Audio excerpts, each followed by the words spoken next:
Good afternoon. Let me begin by thanking my great friend, Prime Minister Cameron, and his entire team for hosting this NATO summit and making it such a success. And I want to thank the people of Newport and Cardiff and the people of Wales for welcoming me and my delegation so warmly. It's a great honor to be the first sitting U.S. president to visit Wales. We've met at a time of transition and a time of testing.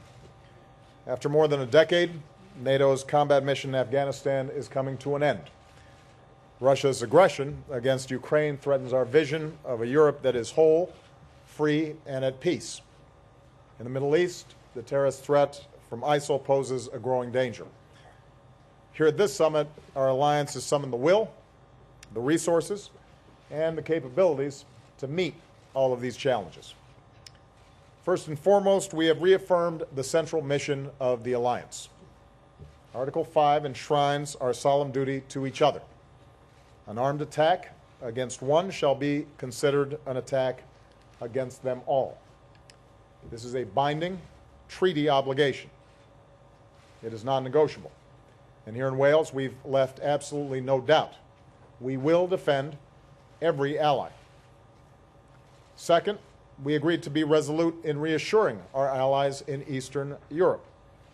Increased NATO air patrols over the Baltics will continue. Rotations of additional forces throughout Eastern Europe for training and exercises will continue. Naval patrols in the Black Sea will continue. And all 28 NATO nations agreed to contribute to all of these measures for as long as necessary. Third, to ensure that NATO remains prepared for any contingency, we agreed to a new readiness action plan. The alliance will update its defense planning.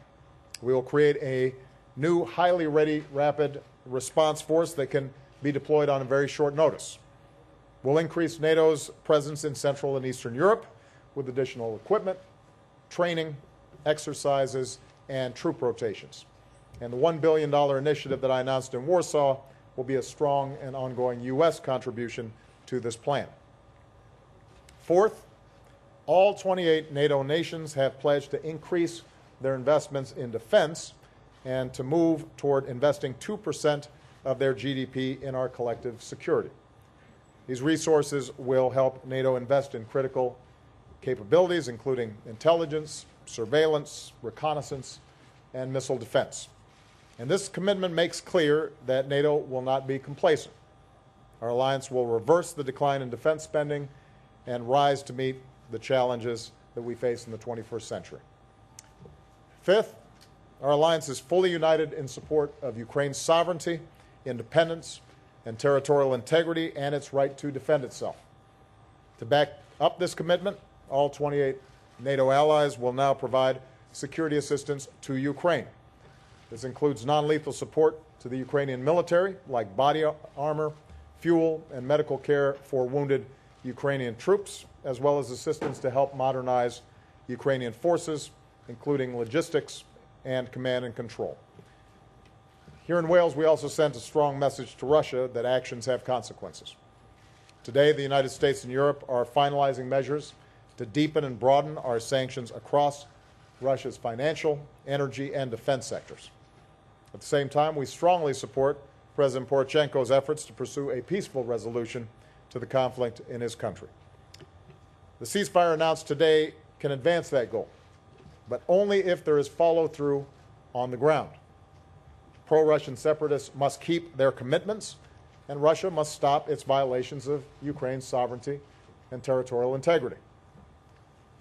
Beyond Europe, we pay tribute to all those from our ISAF mission, including more than 2,200 Americans who have given their lives for our security in Afghanistan.